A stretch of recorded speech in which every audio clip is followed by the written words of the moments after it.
नमस्कार किसान साथियों, खेतीबाड़ी यूट्यूब चैनल पे आपका हार्दिक स्वागत है। आज हम बात करने वाले हैं अनार का पौधा है। इसके अंदर एक बहुत ही मेन समस्या जो आती है, वो समस्या क्या है? वो आती है इसके पत्ते जलने की। अनार ही नहीं है, चाहे किसी प्रकार के पेड़ हो, आम हो, मौसमी हो, नींबू हो, सभी प्रकार के पौधों में ये समस्या आपको देखने को ज़रूर मिलेगी कि उनके पत्ते जलने लगते हैं। अगर पत्ते गर्मियों में जलें तो हम मान लेते हैं कि भाई ज़्यादा टेम्परेचर की वजह से ये हो रहा है।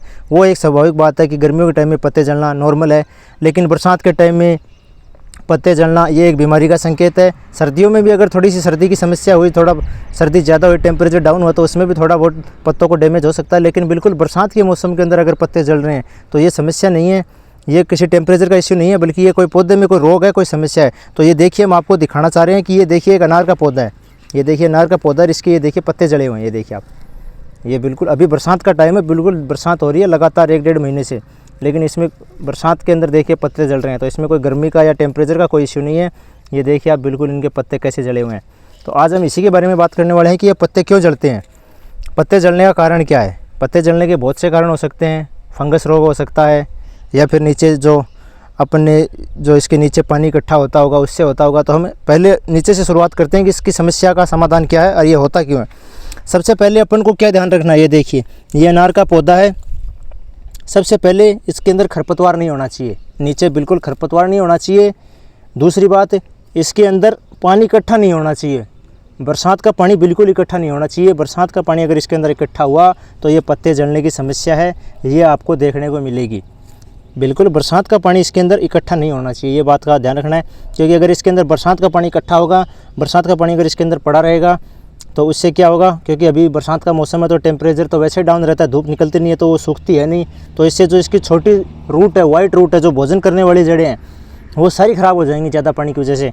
अगर वो ख़राब हो गई तो पौधे को, पेड़ को जो माइक्रो न्यूट्रिएंट चाहिए, जो न्यूट्रिशन चाहिए, वो नहीं मिलेगा। क्योंकि जो खाना खाने वाली जड़ें हैं वही नहीं रहेगी तो फिर ये ग्रोथ कहाँ से करेगा, ये कमज़ोर पड़ने लगेगा। उसकी वजह से इसके ऊपर रोगों का अटैक होगा, फंगस का अटैक होगा, जितने भी रोग हैं वो सारे इसको घेर लेंगे। तो उसके बाद ये पौधा धीरे धीरे मर जाएगा, इसके पत्ते जलना स्टार्ट हो जाएंगे और ये कमज़ोर होते होते पूरा ख़त्म हो जाएगा। तो आपको ये ध्यान रखना है कि इसको पानी इसके अंदर इकट्ठा नहीं होना चाहिए। पानी से बिल्कुल इसको मिट्टी से भर के बराबर रखना है, बीच के अंदर गड्ढा ना हो। पानी अगर गिरे तो साइडों में निकल जाए, या फिर एक्स्ट्रा है जो यहीं रह जाए, इकट्ठा ना हो कि 1-1.5 घंटे के लिए इसके अंदर पानी रहे। दूसरी बात, अपने को इसके अंदर क्या ध्यान रखना है, हमें हमेशा फंगीसाइड का स्प्रे करते रहना है। फंगस एक ऐसी समस्या है जो खेतों से जाती तो है नहीं, वो कभी भी आ सकती है। तो अपने को इसके लिए इसके अंदर फंगीसाइड का स्प्रे करते रहना है। कोई भी एक फंगीसाइड आप ले लीजिए, जैसे कार्बेंडाजिम है, या और भी कोई सस्ता नॉर्मल सा हो वो चलेगा, लेकिन ज़्यादा महंगे की ज़रूरत नहीं है। लेकिन 10 से 15 दिन के अंदर इसको एक स्प्रे ज़रूर करना चाहिए फंगीसाइड का। उससे क्या, जो फंगस संबंधित रोग हैं, उसे ये फंगस से भी हो सकता है, लेकिन ये तो बरसात के ज़्यादा कारण हुआ है। फंगस से भी आते हैं ये रोग, लेकिन आपको इसका इलाज करना है। फंगीसाइड का स्प्रे इसके अंदर करते रहना है। 10 दिन हो गए या 15 दिन से, मान लो 15-15 दिन से आपको किसी भी प्रकार के आपके जो भी बाग हैं, जो भी पेड़ हैं, उनके अंदर फंगीसाइड का स्प्रे ज़रूर करना चाहिए फंगस से बचाने के लिए। दूसरी बात, आपको हमेशा नीला थोथा, जो ब्लू कॉपर अपन बोलते हैं, उसको जड़ों में देना चाहिए।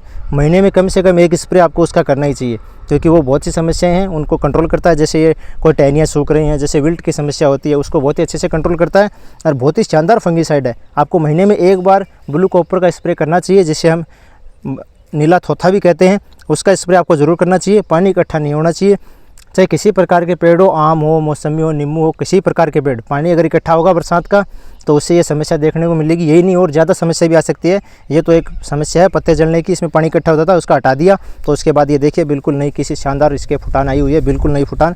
ये समस्या, ये थोड़ा गर्मी के टाइम से ऐसी चल रही है, तो टेम्परेचर ज़्यादा होने की वजह से हो गया। लेकिन ये टेम्परेचर की वजह से हो तो कोई बात नहीं है, लेकिन अगर ये रोग है, समस्या है फंगीसाइड, तो इसके ऊपर स्प्रे करना है। और जो भी पानी इकट्ठा होता है उसको हटा देना है, बिल्कुल नीचे से बराबर रखना है। पानी इकट्ठा नहीं होना चाहिए, मेन बात यही है।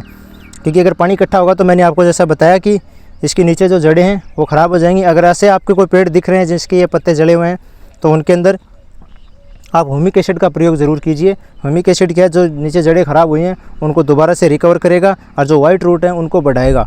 तो उससे क्या है कि पौधा दोबारा ग्रोथ करना स्टार्ट होगा, भोजन लेना स्टार्ट होगा। मिट्टी से अंदर जो भी इसके अंदर न्यूट्रिशन पड़े हैं उन सारों को एक्टिव करेगा और उनको वो जड़ें हैं वो प्राप्त करेंगी, जिससे पौधा दोबारा ग्रोथ करना स्टार्ट हो जाएगा। तो इन बातों का ध्यान रखिए। अगर आपको कोई और समस्या आ रही है तो हमें कमेंट करके ज़रूर बताइए। किसी प्रकार के आपके अगर पेड़ पौधे हैं तो हमें ज़रूर बताइए आप कि हमारे पौधों में क्या समस्या आ रही है आपके पौधों में, तो उसके बारे में भी हम आपको जानकारी देंगे।